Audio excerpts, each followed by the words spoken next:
motorcycle Lady Rider na nagnangalam yana matapos itong magyabang at nagbadfinger umano sa lugar ng Zambales papuntang Mapanuepe Lake. Ang pangyayari ay pinost pa ng Lady Rider sa kanyang Facebook page. Ayon sa video, ay nagtitrail ang babaeng rider kasama ang kanyang mga kapwa rider sa isang lugar sa Zambales papuntang Mapanuepe Lake para mag-camping.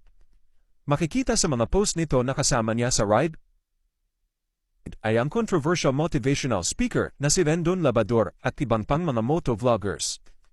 Makikita sa video na habang tinatahak niya ang malubak na daan ay may nakasabayan siyang isang pick-up truck na minamaneho ng isang lokal. At dahil malubak, medyo mabagal at lumilihis ang takbo ng pick-up na parang iniiwasan ang mga lubak sa daan. Ito naman si Lady Rider ay nainip at biglang nag-overtake sa pick-up. Makikita sa video na muntik na itong mahagip ng pick-up habang nag-overtake. At dahil dito ay nagtaas ng middle finger ang Lady Rider.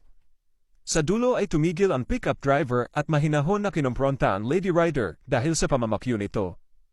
Pero imbes na humingi ng paumanhin ay nagalit ito at prinovoke pa ang lalaki at sinisi pa ang hindi nito paggamit ng side mirror.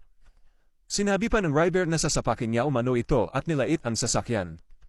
Buti na lang ay naging mahinahon ang lalaki at kusang umalis.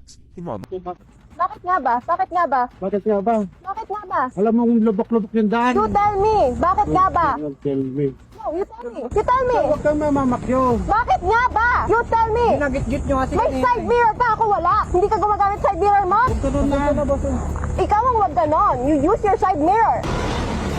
Paragin ko yung pangit ng pick-up. Kinastigo naman ng mga netizens ang Lady Rider dahil sa pinakita nitong asal sa video. Ayon sa kanila, 100% don't